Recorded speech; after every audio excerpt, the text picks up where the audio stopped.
Então, bem-vindos a mais um episódio do Bully de Bolso. Eu sou o Yuri. Eu sou o Leonardo. E eu sou o Carlos. E a gente está com uma presença muito ilustre aqui hoje à noite, o Ian Ramil.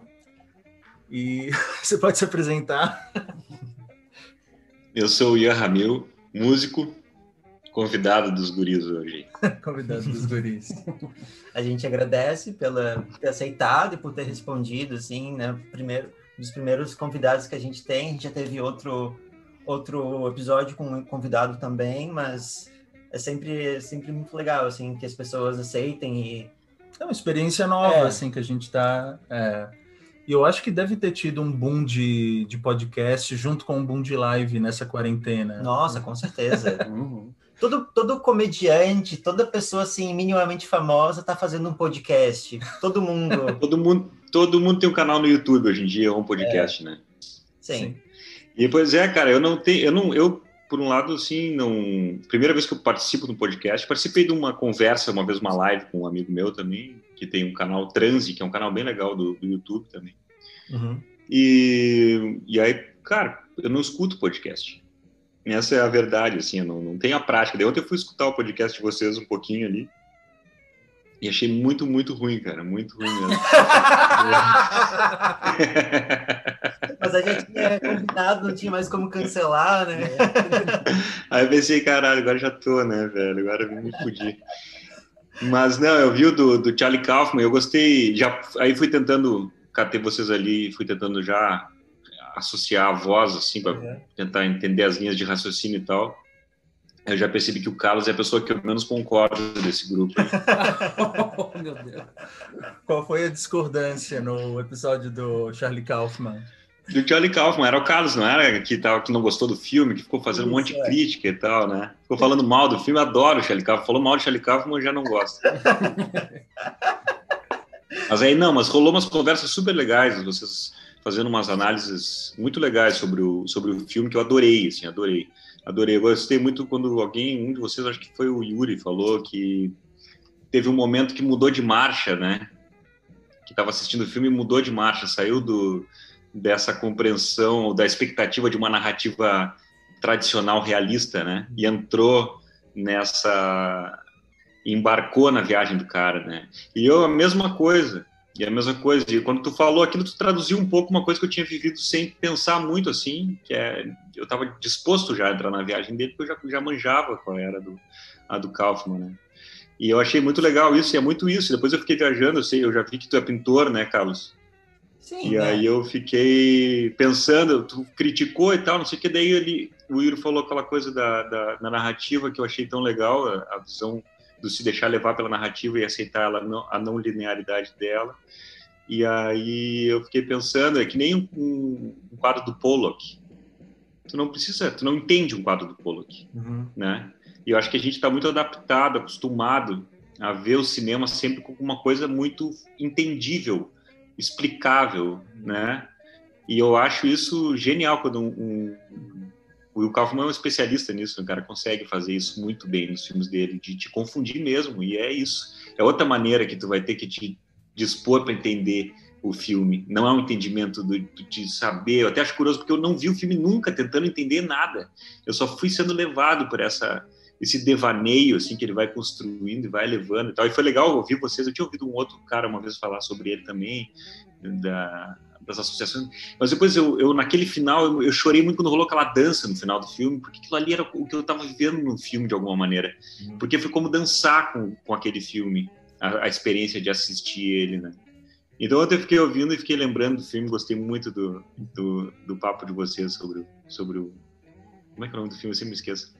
Estou pensando em acabar com tudo. Estou pensando em acabar com tudo, exatamente. Eu me lembrei um pouco do David Lynch, assim, também, essa lógica meio onírica, né? Uma coisa tipo que tu vai tentando categorizar, assim, botar numa narrativa muito linear e acaba não funcionando, mas... Tipo, o David Lynch eu acho que é mais radical ainda, né? O David Lynch, ele chuta um balde e é tipo assim, tu nem consegue ligar os pontos que tu quiser ir do Kaufman, se tu quer, tu consegue ali. Não sei se tudo, mas me parece, pelo menos, assim, né? A sensação que tem. Eu conto aqui que quando eu vi Império dos Sonhos, do Lynch, no no cinema, eu cheguei num grau de desespero tamanho que eu comecei a chorar enquanto eu ria e eu olhava para as pessoas do lado assim, As pessoas foram embora traumatizadas do cinema. sim. Mas eu acho que, tipo, como o do Charlie Kaufman, tem essa coisa das pessoas irem ver sem estarem preparadas, né? Porque essa coisa, as pessoas esperam um cinema narrativo, tipo, com 3 atos, início, meio e fim.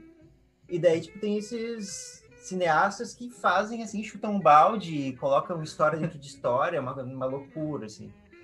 E vindo do Netflix, eu acho que muita gente deve ter parado, né, de ver o filme no iniciozinho. Já, na hora que sem começou dúvida. a despirocar.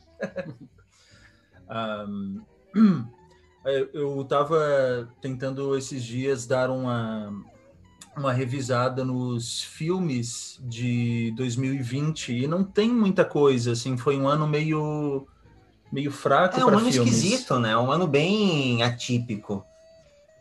Você viu, assim, alguma coisa, aí não só nos filmes, mas nas artes em geral desse ano que te chamaram a atenção? Cara, eu acho que a coisa mais significativa de lançamentos no universo da arte, assim, para mim, foi o disco da Fiona Apple, o Fetch the Bolt Cutters, que eu sou muito fã dela, assim, ela é o Charlie Kaufman da música, para mim, de alguma maneira, é uma figura que eu gosto muito, que tem uma capacidade de comunicar sensorialmente a coisa, assim. Eu acho ela incrível, assim.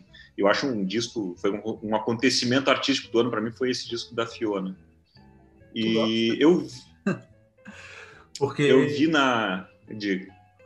Não, vai lá, continua.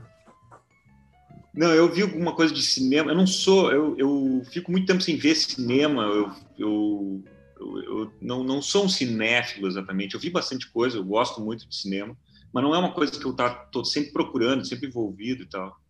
E aí, mas por acaso agora eu tive envolvido no Rumos do Itaú Cultural esse ano, daí uma das mulheres que coordenam ali o Rumos, a Aninha, que é uma figura muito querida, ela me mandou e tal, falou, tá rolando a Mostra São Paulo, daí eu fui assistir algumas coisas da Mostra São Paulo, os filmes que super legais, assim, também vi uns 6 filmes daí em 3, 4 dias, assim, foi um momento... Lançados esse ano? Tudo acho que lançamento desse ano ou do ano passado, é tudo bem recente, assim, as coisas que eu vi, pelo menos, né. Teve um filme em particular, cara, que era muito, muito diferente do que a gente está acostumado a ver. Num outro sentido, ele era um filme, cara, de planos longuíssimos, assim, tipo 20 minutos um plano, e o cara só comendo um negócio, assim. O filme começa assim, o cara numa janela, daí aquilo é um quadro, assim, o cara na janela, a chuva caindo fora da janela, tu vendo o reflexo da chuva na parede, tem um puta quadro lindo, cada quadro lindo, parado, o cara comendo aquele negócio. Aí corta um outro cara, isso 20 minutos do plano, só ele comendo aquilo ali, nada acontecendo. Mas tu fica ali olhando a luz, daqui a pouco se tu tá disponível pro filme, tu é levado pela coisa, mas certamente se passar no Netflix esse filme, não sei de onde era esse filme, asiático, não me lembro exatamente que país. Mas se passa no Netflix, claro, como vocês falaram, a maioria das pessoas começa a ver, tipo assim, daí não vai acontecer nada. Sim. Mas no momento que tu te dispõe, cara, a ideia é tão bonita, porque daí tu vai olhando quadros incríveis, assim. Foi uma coisa marcante também para mim desse filme no São Paulo. E vocês, o que tem de mais interessante vocês viram aí? Esse tipo de cinema, tipo, entrar em outro estado mental, né? Tipo, porque a gente espera, assim, aquela narrativa que vai te levando e que as coisas vão acontecendo, esse cinema meio frenético que é muitas vezes, né? Esse tipo de filme, assim, tipo, tu tem que...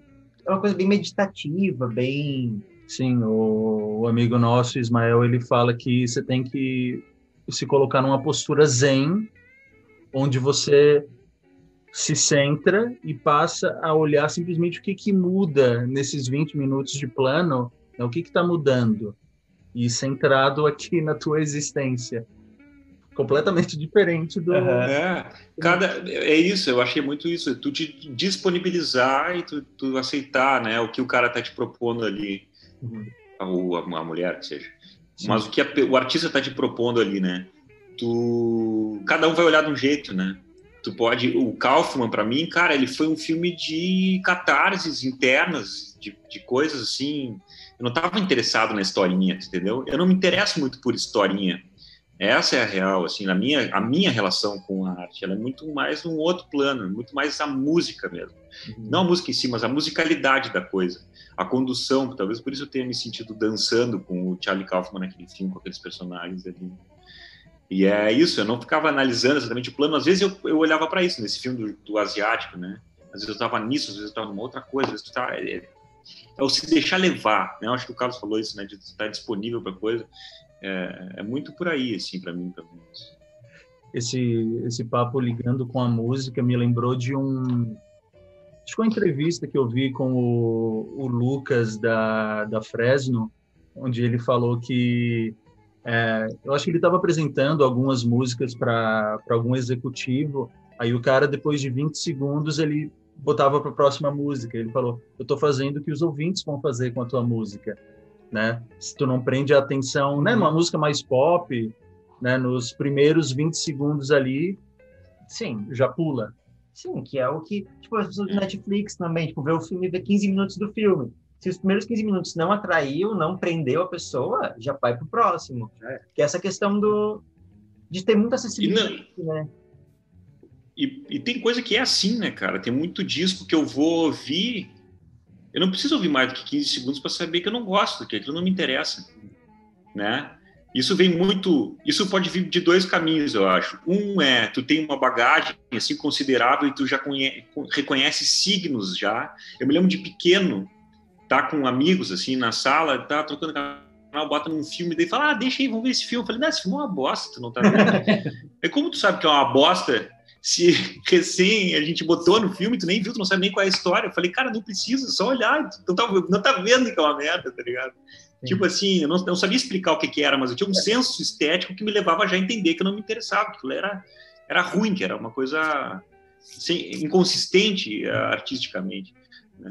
Claro que tu pode se enganar muitas vezes nessa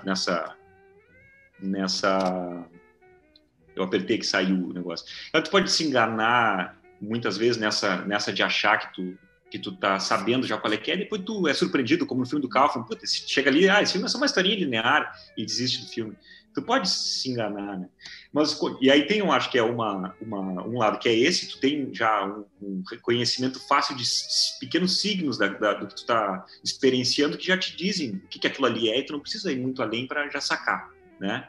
Pode ser enganado eventualmente. Mas tem um outro também que é a pessoa tá muito habituada a ver um determinado tipo de coisa e ela não simplesmente não conseguir captar o que está lá, né? Uhum. Tu tá vendo um troço e tu não te interessa, mas não é porque aquilo não é bom, é porque tu não consegue, tu não tem o hábito de te aproximar daquele tipo de criação, daquele tipo de coisa, né?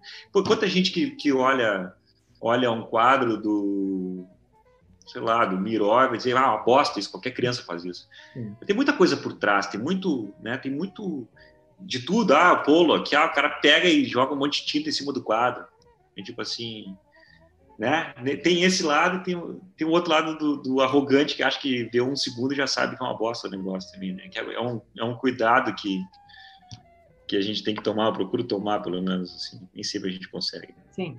Na questão da arte tem muito essa questão da mediação, né? Que é tu meio que apresentar o artista para a pessoa, não explicar o que ele quis dizer, mas dar um contexto para a pessoa não cair de paraquedas. Tipo, para ela não olhar um quadro do Pollock como olharia para um quadro renascentista, por exemplo. Porque são duas mentalidades, duas propostas, dois momentos. Claro que tu não vai falar, tipo, o Pollock queria dizer isso com esse quadro. Mas para a pessoa não cair de paraquedas. E eu acho que quando a gente está falando do filme do Charlie Kaufman, eu falei um pouco disso. Porque se a pessoa simplesmente cai no filme dele sem conhecer, sem saber que ele é um artista que tem essa proposta meio onírica e tal, essa coisa tipo do pensamento, do tempo, da memória, tipo, tu vai estar vendo aquilo, principalmente se tu é uma pessoa que não acompanha muito cinema e tal. Vai ter um momento que vai ficar tipo, mas que porra que tá acontecendo? Porque, tipo, tá tudo assim meio embaralhado, eu não sei para onde essa narrativa tá indo. Então, tipo, eu acho que essa é a questão, tipo, do contexto que é importante, né? Tipo, tu conhecer e... Também, eu acho que mas é o contexto, é o hábito e é também a disponibilidade, porque um quadro do Pollock, tu não precisa saber da história da arte para gostar daquele quadro. Porra, para mim, assim, é uma coisa que tem um impacto, é uma coisa muito visceral, é emocionante ver aquele troço, assim, né? Não é porque é do Pollock, porque eu sei que o Pollock viveu em tal época, não sei aonde, nos Estados Unidos, que ele vem depois da escola tal, que ele inventou aquilo ali. Não, é porque a obra que ele proporciona ali, que ele está me colocando na frente, é uma coisa que me impacta. Então, se tu tá disposto, né? Talvez tu possa ser impactado por qualquer obra de arte, até pelo Duchamp, daqui a pouco tu não precisa saber qual era o que ele está fazendo, daqui a pouco tu pode rapidamente sacar o absurdo que é ter um mictório numa sala de museu, né? Tipo assim, é a disponibilidade para ser tocado por aquele negócio. Você falou que desde criança você já tinha esse meio que faro estético para saber quando é que uma coisa não prestava. E eu estava me perguntando aqui, e perguntar para ti também, se ter nascido nessa família de músicos, assim, nessa família envolvida em arte, como isso impactou a tua criação e a tua obra?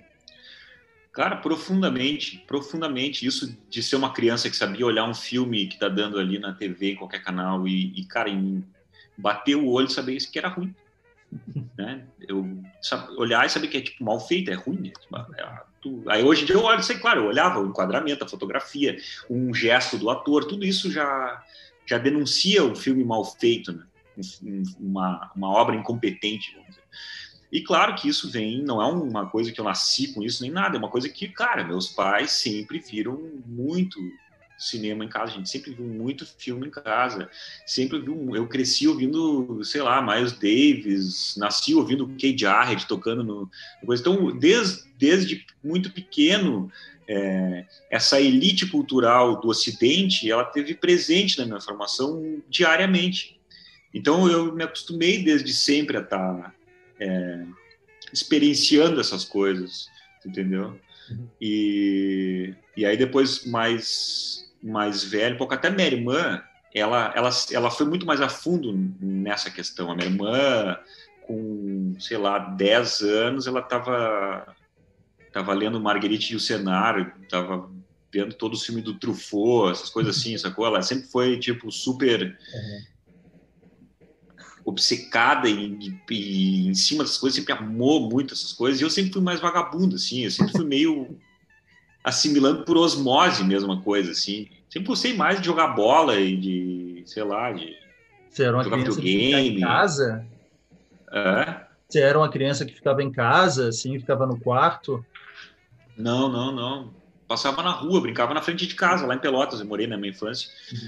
Passava o dia jogando bola com os gêmeos que moravam do lado, na casa do lado, a gente passava o dia jogando bola ali. Tinha os outros amigos que moravam na frente da casa também, daí um dia roubaram a casa e a gente descobriu que era o pai desses meus amigos da frente no episódio da infância.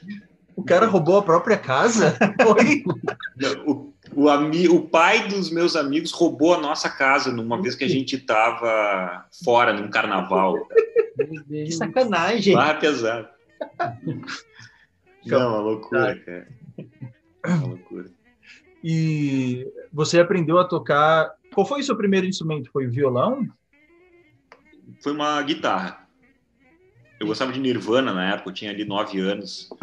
E aí não lembro se eu pedi ou se o pai me deu uma guitarra. Uma guitarrinha, que hoje eu dei pro meu primo faz um tempo já.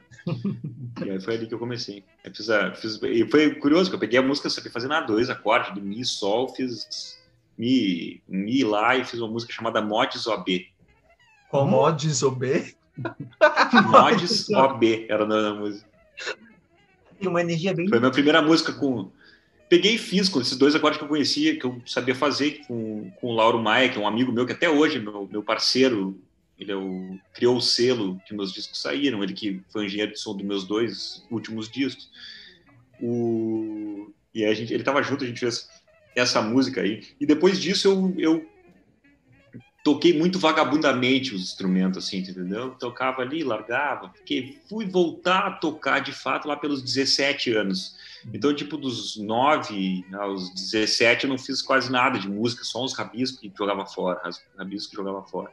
Daí, a partir dos 17, comecei a concluir as músicas, ficar satisfeito com o que eu conseguia desenvolver ali de canção e levar para frente. Eu fui compondo até lá aos 24, quando eu gravei o primeiro, assim, né, o primeiro disco. E foi nesse momento que tu teve essa noção assim, de que tu queria realmente trabalhar com música e tal, que era isso que tu queria para tua vida? Cara, eu tive a noção, eu comecei, quando eu morava em Pelotas, fiz o colégio lá, com 17 anos eu terminei o colégio e passei em jornalismo aqui na PUC, aqui em Porto Alegre, vim estudar jornalismo. Fiz 2 anos de jornalismo não gostando, porque era eu pensei, eu não sabia muito o que fazer, eu pensei, escrevo bem, todo mundo dizia que eu escrevia bem, vou fazer jornalismo. Aquela coisa, uma criança de 17 anos não sabe o que fazer, geralmente. Aí eu vim aqui e tal, fui lá fazer a faculdade, e aí lá pelas tantas eu vi que eu não gostava. Daí eu falei que queria sair para fazer música, meus pais falaram, não vai sair, fazer o quê? Eu tinha, sei lá, 18 anos, acho que ficar chutando lata aí, sabe? Aí passei no vestibular de teatro, na URGS, e aí comecei a cursar teatro. Daí já larguei na hora jornalismo, me interessei muito mais pela liberdade que o teatro me proporcionava, assim.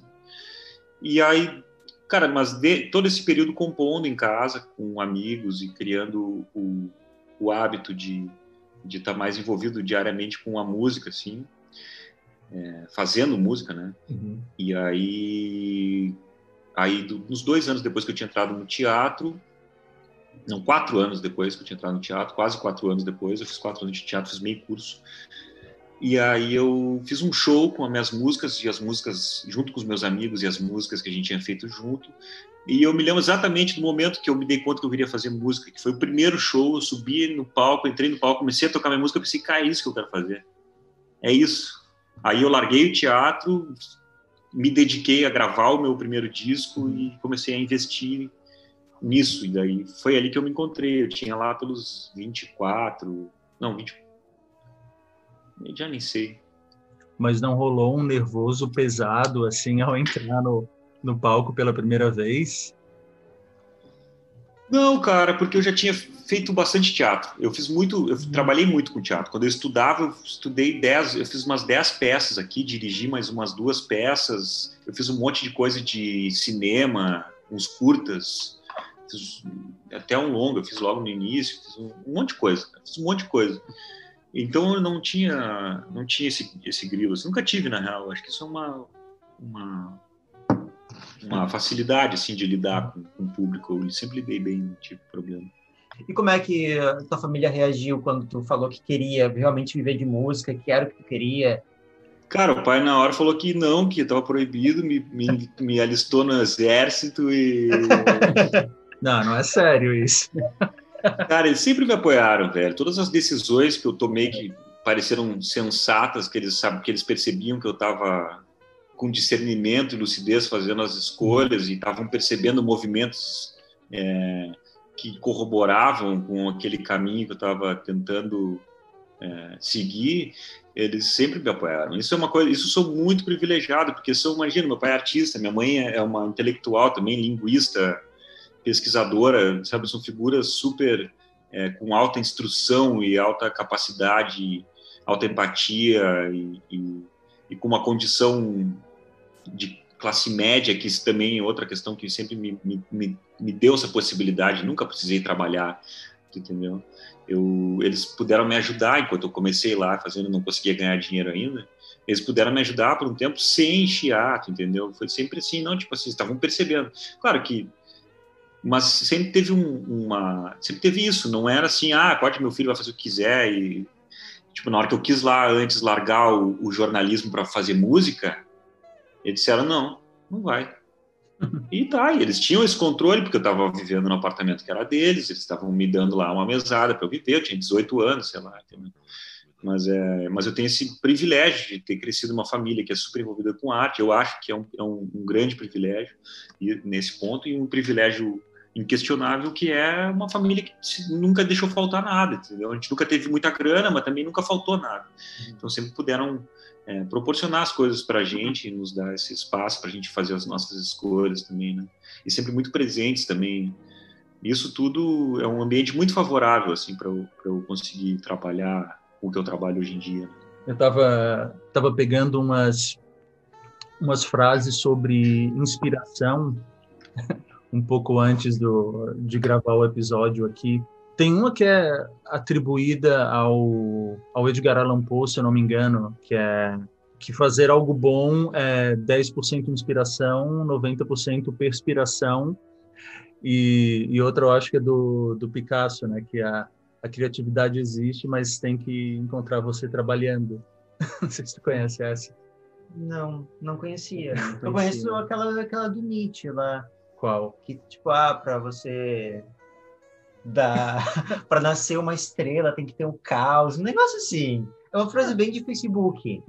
É uma frase bem de Facebook. Atribuída a Clarice Lispector? Não, ao Nietzsche. Essa dá, tipo, 10% inspiração, 90% transpiração, tipo, sei lá, até todo mundo já foi atribuído. Albert Einstein por essa frase. Clarice Lispector featuring Luiz Fernando Veríssimo. Sim. Mas como é que é, assim, para ti criar? O Carlos ia fazer essa pergunta, Sim, né? Como é que é o espaço da criação para ti? Cara, eu já entendi que eu gosto muito de criar coletivamente, é uma coisa que as parcerias de composição, assim, eu percebi e fui rapidamente melhorando a minha capacidade de trabalho criativo, que tá sempre aberto a receber novas ideias e abrir mão das tuas, se aquelas ideias são melhores. Né? Isso é difícil para alguns artistas, eu acho, porque existe uma vaidade grande quando tu te expõe com uma ideia, tu coloca para fora a ideia. Tem muita gente que fica super resistente em abrir mão daquela coisa, né? Ou seja, porque tem o seu método de trabalho e aquilo ali tem que ser aquilo ali, ou porque tem alguma insegurança. E eu aprendi muito a lidar com essa criação coletiva. Isso é uma coisa que me ensinou muito. Eu aprendi muito com os meus parceiros e sei que eles aprenderam também comigo. A gente teve uma época que eu andava sempre com os parceiros de composição. A gente estava sempre fazendo músicas, estava sempre pensando letra junto, construindo coisas assim. E isso é uma coisa que foi fundamental para a elaboração sofisticação do meu processo criativo, assim, né? Observar meu pai compondo, receber também as opiniões dele, eventualmente algumas sugestões e coisas, isso também, obviamente, também foi uma coisa super importante. Observar como o processo dele, né? A coisa da canção, acho que tem alguns métodos assim mais comuns de composição, que tu pega o violão, tu vai tocando um troço e aí tu vai cantando um negócio junto e vai colocando uma letra e vai fazendo tudo meio junto. Ou tu pode fazer toda uma harmonia, depois tu coloca toda uma melodia em cima, depois tu coloca toda a letra em cima dessa melodia. Ou tu vai cantar, vai escrever toda a letra, depois tu vai musicar aquela letra pensando em violão e voz, assim, né? Mas basicamente ou tu pode fazer eventualmente como a Sandy fazia, que era acho que uma melodia, e daí fazia uma letra com melodia, alguém vinha e harmonizava, botava a harmonia em cima da música dele. Eu também entendi a Sandy. A Sandy, é? A Sandy. A Sandy mesmo, Sandy Júnior. A Sandy Júnior. Conheço como Sandy Júnior. E aí eu sempre gostei de deixar a coisa fluir como ela estivesse fluindo. Tem canções que eu fiz canções de todas essas maneiras, assim, né? E o meu pai sempre tendeu a fazer a harmonia toda, super harmonias intrincadas que ele faz, ele bota a melodia em cima e depois bota a letra. É um processo que eu uso muito até hoje. E também os outros processos eu também sempre quis aproveitar, porque sempre e cada processo dá uma característica muito diferente para a canção. É uma canção que tu escreve a letra primeiro, ela vai, por mais musical e rítmica que seja a letra, ela vai tender para ser uma coisa diferente do que se fosse fazer a melodia. São processos, ou se tu vai cantando já as coisas também, botando a melodia saindo junto com a palavra, né? São processos, todos eles são super possíveis de saírem bem, assim, cada um sai com as suas características, né? Eu vi uma entrevista faz uns 2, 3 dias do Bruce Springsteen falando que ele, tipo... E acho que o Ryan Adams também fala isso, que ele tenta pegar as músicas que já estão naquele instrumento. Assim, tipo, a guitarra, tu pega, tu sente que dela vai vir a música. E tu Sugere. E ele mostrou o violão no qual ele compôs Nebraska. Ele falou que ele nunca mais usou aquele violão. Ele usou para gravar aquele disco e acabou-se. Isso é uma coisa que me incomoda um pouco. E até vou entrando nisso, assim, essa coisa meio mística do artista, né? Tipo, nossa, essa música só posso tocar nesse violão específico, feito, tipo, em tal ano, daquela madeira, senão não faço.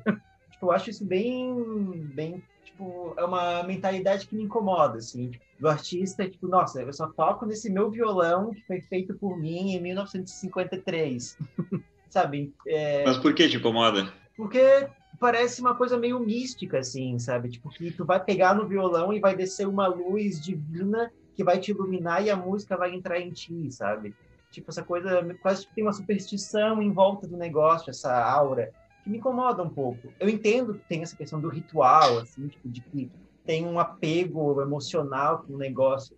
Mas, tipo, nossa, eu só vou compor se for no meu piano específico. Tem a história do Chuck Berry, quando ele veio fazer show aqui no Brasil, só o Marcelo Nova tinha a guitarra similar à que ele usava. O show era em São Paulo, tiveram que vir de Salvador. Mas eu acho que eu tô percebendo, parece que estão misturando um pouco as coisas. Porque tá se falando de ao mesmo tempo de misticismo criativo e de perfeccionismo técnico, que é o que mais parece essa coisa, o cara queria guitarra que é igual a tal coisa, ou que o João Gilberto tinha, que era super rigoroso, mas era uma coisa muito mais técnica, de criar condições perfeitas para poder executar a sua coisa. Eu te perguntei isso porque eu também me incomodei muito com isso por muito tempo, assim, do tipo, essa música, como é que foi? O dia baixou, essa música veio, peguei, tava no ar. Tem uma coisa assim, né, que rola que é meio tipo, tá, tudo bem. Eu também sou super... não é bem cético a palavra, mas assim, não gosto muito dessas fantasias também, mas é que é difícil tu explicar, às vezes, da onde vem, sei lá, do teu subconsciente, ou de uma o que é a intuição, né? O que é tipo assim, quando tu vai parar para pensar, ninguém sabe nem o que é a mente. Tu vai ver o que é a mente, explica o que é a mente. Ninguém sabe explicar o que é. Não é? O Leonardo é psicólogo, não é? Eu sou psicólogo. Pois é, eu queria até te ouvir falar um pouco, tu não falou nada, tô te esperando falar, eu gostei muito de te ouvir falar no outro episódio lá. Né? Tá tímido. Não, eu sou tímido. Não, acho que a mente sempre, também não tem um conceito certinho, assim. Tem a definição biológica, tem a definição psicológica, mas até hoje eu acho que não encontraram uma definição certinha. Não, é isso aqui, sim. E da onde tu acha que vem a criação? Boa pergunta. Eu acho que é uma mistura de várias coisas, né? Porque, tipo... Deixa o Leonardo falar, cara. Vai, Léo. Te colocando. Vai, Léo. Tá na Berlinda agora. Né? Eu acho que vem de um momento, né? De um contexto. Eu acho que isso depende de cada pessoa. Talvez a pessoa, quando vai criar, ela já tem um esquema para criar, ou outra que está conectado, vem uma inspiração. Não sei, para mim é muito subjetiva, né? E a coisa uma coisa que é uma coisa que é bem doida, que é do inconsciente coletivo, né? Eu não entendo muito assim do conceito, não tem nenhum estudo sobre isso, assim, nunca li nada, nunca li muito sobre isso, mas essa ideia de que estariam no ar coisas, porque é muito louco o negócio esse zeitgeist assim que rola, que às vezes tu pensou num troço, teve uma puta ideia legal para escrever um negócio e alguém lá do outro lado do mundo escreve aquela mesma coisa que tu estava pensando, tipo, né? Esses movimentos que são... É difícil explicar, né? Não consigo entender muito isso também. Daí, aí por isso que quando eu comecei a pensar nessas coisas, que eu comecei a dizer, tipo, tá bom, se o cara me disse que pegou do ar, não sou eu que vou dizer que não foi, tá ligado? Não, mas o que me incomoda nisso um pouco é porque parece que tem um pouco a questão do talento, do dom, assim, que, tipo, ou tu tem ou tu não tem. Parece que a questão, tipo, de tu ser um artista, de tu não envolve trabalho, não envolve, tipo, muita coisa, assim, que tu vai fazer e tu não vai gostar, muita música que vai ficar uma bosta, Assim. muitas vezes assim, tu vai estar tocando uma coisa, tu vai ficar ali e não vai sair nada. Tipo, parece que, tipo, para tu ser músico, tu tem que ter uma coisa quase genética, sabe? Quase um gene que tem dentro de ti, ou uma coisa no teu espírito, que faz com que tu... Não, eu não acho que seja assim. Eu acho que não, acho que tu tem razão, acho que não é por aí, não. Eu acho que algumas vezes pega um pouco assim, a pessoa que diz isso, a música baixou, não sei o quê, ela se coloca quase como um deus, né? Ela se coloca num lugar de, tipo assim, eu fui escolhido por esta canção para recebê-la aqui no coisa. Tem uma coisa meio pomposa que também me dá um pouco do saco. E aí... inspirava o poeta. Sim, o que eu ia falar alguma coisa, eu me esqueci agora. Acontece. Mas não, eu estava pensando nisso, nos 10% que tu tá falando. Tu tá falando de talento, de herança genética e tudo mais. Eu não acho que seja assim, ai meu Deus, eu tenho um dom. Mas cada pessoa tem facilidade maior para algumas coisas, menor para outras, né? E essas facilidades, elas dependem que tu te dedique, que tu trabalhe em cima das atividades que tu quer ficar bom para ficar bom, né? O cara pode ter uma super aptidão para música, mas se ele nunca tiver acesso à música, também, né? talvez ele perca isso, talvez se demorar muito para chegar o acesso, talvez ele perca, ele atrofia essa capacidade dele, né? De executar. A pessoa pode muitas vezes passar anos se dedicando para uma coisa que ela não tem aptidão, e deixar daqui a pouco de ser muito boa e uma outra coisa que ela tinha uma super aptidão, né? Mas eu não acho que todas as pessoas podem ser músicos incríveis, assim como eu acho que nem todo mundo pode ser um puta jogador de futebol, né? E nem todos podem ser um matemático genial. Tem inteligências, diferentes inteligências, e cada pessoa tem mais aptidão ou menos aptidão para determinadas atividades, né? Não, tá corretíssimo. Existem vários tipos de inteligências, né? Aqui usa a inteligência matemática, a emocional, a musical. Então, a pessoa tem propensão a ter mais facilidade a fazer tal atividade, mas se ela não desenvolver, exatamente, se ela não desenvolver, se ela não praticar, não vai sair muito vai ficar estagnado, né? Tem propensão, é só, tipo, é só a facilidade, mas não quer dizer nada. E isso aí é o perspiração que tu falou, né? São 90%, né? Mas aí aquele 10%, né? Ele vem, eu acho, desse lugar, não de uma coisa divina nem nada, mas eu acho que é muito mais disso. Acho que foi o Leonardo falou até da coisa genética, né? Mas não, claro, não depende só disso, mas parece que tem uma sugestão genética e de criação também, talvez, né? De experiências que vai te levar a ter facilidade mais para um lado para o outro. Mas para mim também, falando sobre o meu processo criativo, eu sou super obsessivo, entendeu? Eu vou fazendo letra, cara, eu faço a letra, tem letras que saem, baixa uma coisa assim, entendeu? Tem letras que vem muito fácil, vem rápido, entendeu? E tem letras que não, cara. Eu tenho uma música que tá no meu disco novo agora, que eu fiz ela em 2010, sei lá. Nunca consegui botar uma letra nela. Botei uma letra, não gostei, joguei fora. Botei outra letra, não gostei, joguei fora. Umas 3 letras, eu acho. Só fui conseguir ter uma caída de ficha, uma inspiração para a construção daquela letra agora, quando eu estava com a Nina, minha filha, um dia brincando de tarde em casa. Ela estava ali bem pequenininha, brincando no quarto dela, o sol entrando pela janela, eu estava deitado na cama, meio sonolento, e eu comecei a ter um Charlie Kaufman. Eu comecei, cara, me transportei para minha infância na mesma hora, mas não foi uma coisa que eu comecei a me lembrar, não, eu estava num estado semiconsciente, vendo ela, com aquele sol, aquela luz, e eu fui teletransportado para minha infância em Rosário do Sul, com a minha família, por parte de mãe.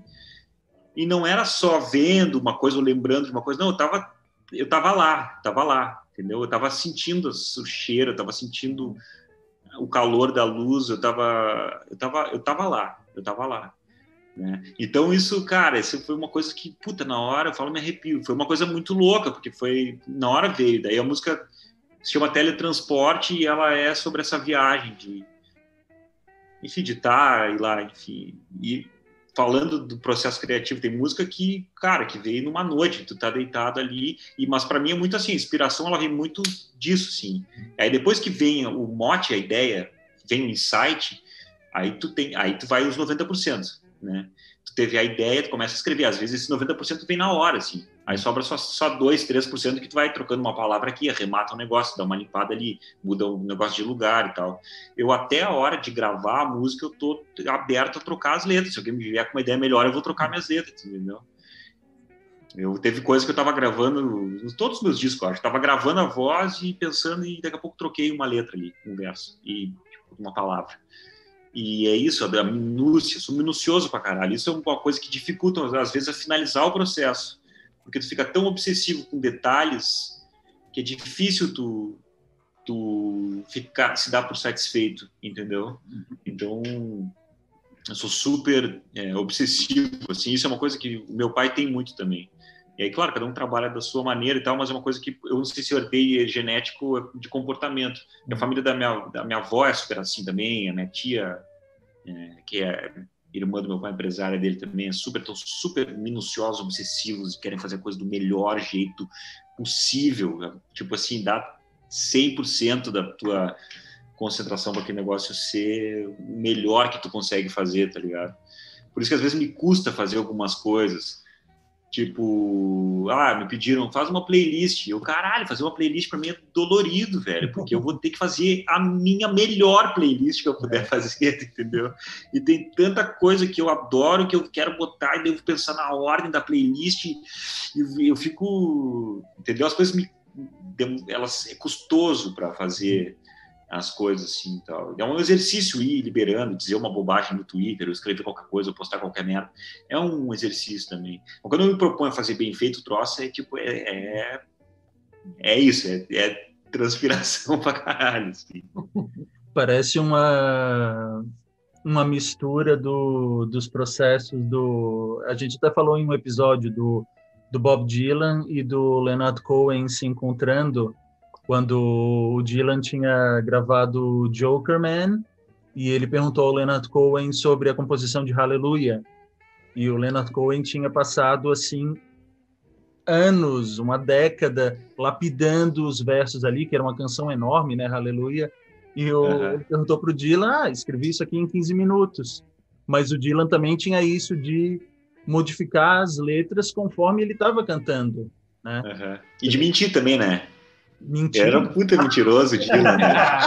Isso aqui fiz em 15 minutos. Puta, é mentiroso, claro que ele pode ter feito, sim, claro que pode, mas ele pode não ter feito e ter dito que fez só para criar um folclore também, né? Sim, tem toda uma... Não, mas é muito legal, cara. Muito legal isso, claro, me identifico com os dois, tem coisas que saem no mijo, como a gente diz aqui, e tem coisas que tu custa. E tu vê só, né, cara, uma coisa não Jokerman e Hallelujah, duas músicas geniais, né, cara, cada uma com o seu processo, muito legal. Eu quero ver esse episódio, eu vi que tinha, fiquei curioso para ouvir, mas eu já estava tarde, ontem não consegui ouvir. Claro. Mas talvez para encerrar, assim, já que a gente falou do Dylan e do Cohen, quais são artistas para ti que são meio um norte? Preferi essa palavra norte, cara, de inspiração. Eu nunca tive muito a coisa de me espelhar. Isso é uma coisa que até eu acho que atrasou um pouco a minha autodescoberta, assim, porque eu fui meio abrindo mato a facão sem ter umas referências que eu imitava e depois eu ia desconstruindo a imitação e do que sobrava eu ia agregando pro meu ser artístico. Claro que eu fazia isso, obviamente, não é assim, meu Deus, como um cara inventou tudo que ele faz do nada, obviamente não, eu sou fruto de muitas referências, mas eu digo que não objetivamente não tinha essa captura, né? Mas muitos durante a vida, assim, para mim sempre é difícil dizer o que mais me influenciou, sempre tem uma tríade da música, assim, que que foram chaves em momentos da minha vida, que é Beatles, que é uma coisa que me acompanha desde sempre, que eu herdei do meu pai, e é uma coisa que é a maior de todas para mim. Eu amo muito Beatles, assim. Nirvana, que foi uma coisa da minha adolescência muito forte. Eu quis a primeira guitarra por causa do Nirvana. Eu não ouço tanto Nirvana como eu ouço Beatles. Não ouço tanto Beatles hoje em dia também, mas mais do que o Nirvana. E Radiohead, que é um pouco mais maduro, já assim foi a viagem que eu entrei e tal, depois. Isso pensando nesse cenário da música rock, pop rock, art rock anglo-saxão, mas para mim Caetano Veloso é uma figura que eu tenho uma profunda admiração, acho que é um dos maiores artistas brasileiros assim de todos os tempos, é um gênio esse cara, é maravilhoso. E é curioso, porque eu não gosto de, cara, sei lá, 80% das músicas do Caetano, dos discos dele, porque ele é um cara muito camaleão, então tem coisas dos anos 80, eu não consigo ouvir aqueles discos dele dos anos 80, uma questão de timbragem e tudo mais, mas eu amo profundamente coisas como o Transa, que todo mundo ama, ou Qualquer Coisa, que é um disco maravilhoso, que eu adoro também. Eu gosto muito do Paraçá Azul, super legal, é isso que é genial nele. Aquela capa isso que é genial nele. É muito boa, né?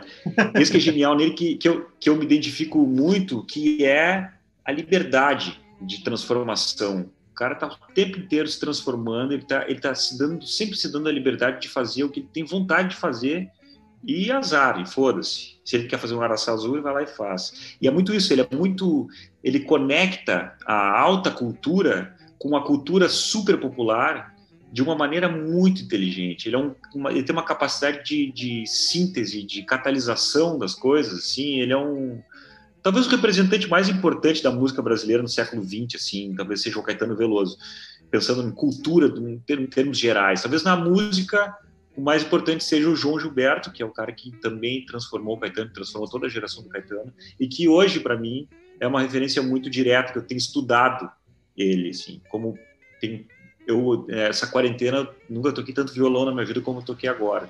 Passei a tocar e cantar diariamente, muitas horas por dia, e ouvindo muito o João, e prestando muita atenção, e não imitando, mas tentando captar coisas ali, assim, cara, porque ele é muito, muito genial, né? O que ele fazia com as harmonias, tudo, cara, o jeito que ele cantava, o controle dele, as escolhas estéticas, né? Tem essa união de super técnica com super escolhas estéticas, com uma super aptidão. São muitas questões que dificultam ou facilitam a tua aproximação de um determinado artista, né? Então, acho que hoje em dia, se eu fosse dizer o que é um norte para mim, no momento é o João Gilberto, é o cara que eu tenho mais escutado e mais focado. Mas eu amo muito esses outros que eu falei, Chet Baker, eu também muito, o Miles Davis, eu ouvi também muito a vida inteira, uma coisa que me acompanha muito da vida toda e que eu percebo, e pessoas vêm me dizer muitas vezes de coisas de arranjos e tal, do tipo de construção que eu faço com a minha banda, fazia com a minha banda do Deriva. Enfim, cara, muita coisa. O Morfine é uma banda que eu adoro também. Bem diferente. Tem muitos nortes. O Morfine eram uns 2 baixos? Bem baixuda, né? Eu não lembro como era a formação.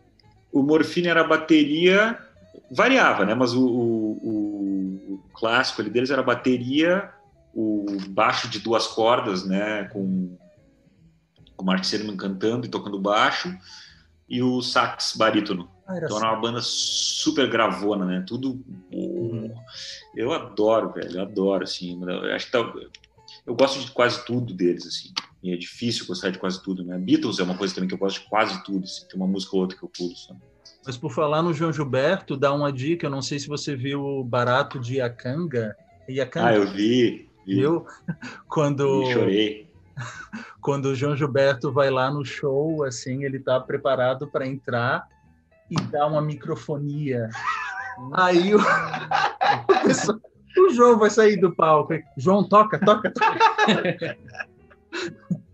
Mas tu vê, isso é muito legal, cara, porque isso evidencia a inteligência e a sensibilidade desse cara, velho. Quando ele foi para lá, ele sabia para onde ele estava indo. Ele sabia muito bem o que era aquilo ali, que tipo de ambiente ele ia encontrar. Então ele não estava esperando o som perfeito, ele não estava esperando o silêncio da plateia. Ele estava esperando o silêncio da plateia, estava esperando o som perfeito, quando ele ia para um lugar que poderia proporcionar isso para ele. Né? Então é tipo isso, ele é absolutamente genial. E tu vê nesse filme tem muita coisa de cenas dele falando umas coisas engraçadas, né? Um cara super bem humorado, assim, diz que ele era uma figura muito querida com os amigos também, né? Eu acho uma figura fascinante. Ele ficava no telefone, né? Conversava com as pessoas no telefone. Como assim? Tipo, vamos jantar, eu e tu, um dia desses? Vamos. Aí chega o dia, tá, João? Para onde é que a gente vai? Não, eu tô aqui na minha casa, tu tá na tua. Aí a gente fica no telefone jantando juntos. Seria um bom da quarentena. Precursor do coronavírus. Precursor da quarentena.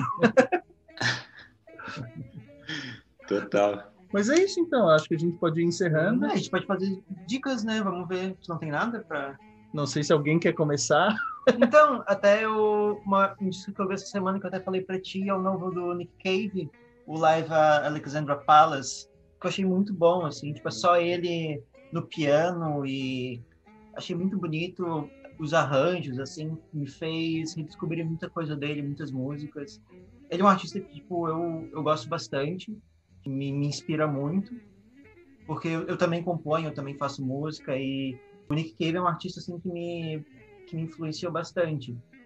O modo dele abordar, assim, tipo, que são músicas com bastante letra, assim, com a letra bem forte, e tem uma abordagem diferente da questão da melodia e tal, tem uma coisa mais falada, às vezes, e eu gosto bastante, assim, é um artista que eu admiro muito, e esse disco meio que evidencia, assim, as coisas que eu mais gosto, sabe?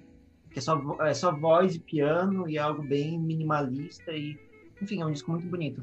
Legal, cara. O Nick Cave é uma figura que eu sempre ouvi muita gente falar, muita coisa. Eu nunca ouvi muito, nunca me aproximei. Às vezes que eu tive contato, não me chamou, assim, não colei, sabe?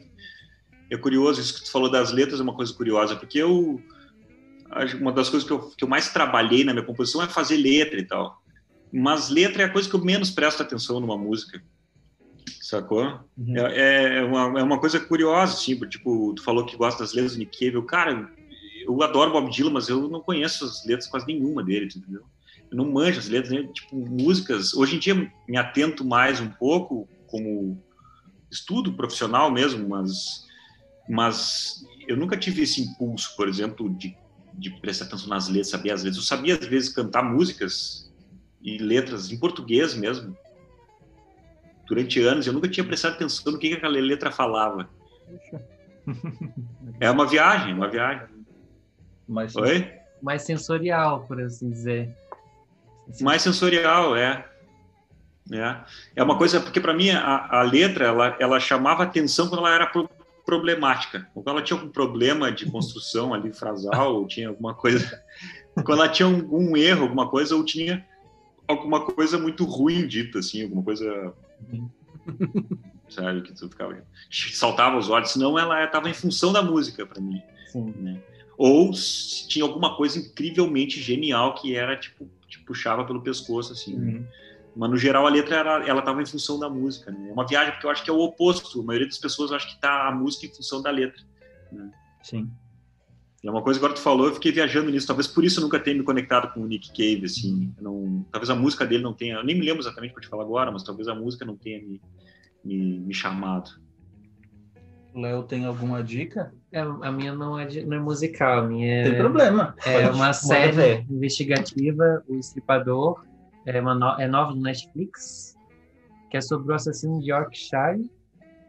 É esse o nome, o assassino de Yorkshire? Não, é Estripador. O Estripador. Mas ele é conhecido lá nos Estados Unidos? Não, em Londres. Londres. É o assassino de Yorkshire, que ele imitou o... Jack Estripador. Jack Estripador. E é recente isso? Eu não conheço a história. Não, a história não é recente. É da década de 70 até 80, mais ou menos. Tiveram bastante dificuldade para Capturar por causa que, assim... tem que assistir a série. Não dá spoiler. Tá chegando em spoiler, tô sentindo. Eu tô meio de saco cheio de música no momento, porque eu sempre faço a minha lista dos meus álbuns prediletos do ano. Então, nas 2 últimas semanas, eu tive que reouvir assim, uns 50 álbuns para colocar. Não aguento mais música assim por uns próximos dias. Os próximos 2 anos. Não. Mas eu vou sugerir um disco muito esquisito. Aquele que tu me mandou? Não. Que se chama Só Quem Viu o Relâmpago à Sua Direita Sabe. Que é de uma banda não, porque é só uma pessoa, né? Um projeto chamado Kataira, que foi a única vez que eu ouvi um black metal desaguar em samba. Então só por isso já. Nossa, eu quero ouvir agora. Tem cavaquinho? Não sei se tem cavaquinho, mas rola um sambinho ali no meio. Rola um sambinho. Muito bom. Nem ouvi, já gostei. O conceito tá bom. E você? Tem alguma... Algo que viu essa semana? Dica de coisa recente? Isso. Que tenha... Não precisa ser recente a coisa, mas uma dica da semana. Então, eu acho que uma das coisas que eu vi ultimamente que eu gostei, assim, foi o Gambito da Rainha, do Netflix. Porque eu sou viciado em xadrez já há uns 2 anos. E aí para quem joga xadrez é legal ver a série, e para quem não joga também, né? Isso que eu acho a grande sacada dessa série é ter feito com o Kasparov, né? As cenas de xadrez. Então tudo que acontece ali nos tabuleiros da história, elas são reais, são jogos assim, né, montados para aquilo ali, mas elas não é as peças aleatórias de qualquer jeito no tabuleiro. É muito legal, a guria ela tinha que decorar os movimentos antes de cada cena, né? Então tinha que saber os movimentos todos que ela ia fazer. Então tá tudo... para quem joga xadrez é legal ter observando e reconhecendo alguns movimentos e algumas situações clássicas do xadrez ali. E ao mesmo tempo, para quem não joga xadrez, é super legal, porque é uma série muito bem amarrada também, a narrativa, essa é uma série de narrativa super legal, né? E umas atuações incríveis, a história é muito legal. E as pessoas têm sido estimuladas a jogar xadrez. Eu vi que deu um boom enorme de pesquisas no Google de tabuleiro de xadrez. Muito positivo isso. O chess.com, que é esse site que eu jogo xadrez online, já faz uns 2 anos, assim, eu comecei a jogar e tal, e aí eu larguei o cigarro, daí eu me viciei em xadrez, daí eu comecei a jogar xadrez. Troquei o vício bem melhor. Bem melhor, né? E diz que esse site, cara, ele não sei se triplicou de inscritos depois do Gambito da Rainha. É uma loucura, né? Caramba. Mostra a influência do Netflix nas coisas, assim, né? Porque muita gente assistindo. Super. Mas então tá. Acho que é isso, né? A gente agradece muito aí tu teres aceitado o convite. Foi muito legal a conversa. Sim. Obrigado pelo convite. Valeu. Até. Valeu. Boas semanas. Valeu. Boas festas. Tchau. Vocês também. Natal. Esse episódio vai sair no Natal, é verdade. Sim. Feliz Natal para as pessoas. Vai sair no Natal o episódio, vai sair no Natal esse episódio. Feliz Natal para todo mundo. Feliz Natal para todo mundo. Natal aí para sua família. Tchau. Tchau. Vocês também.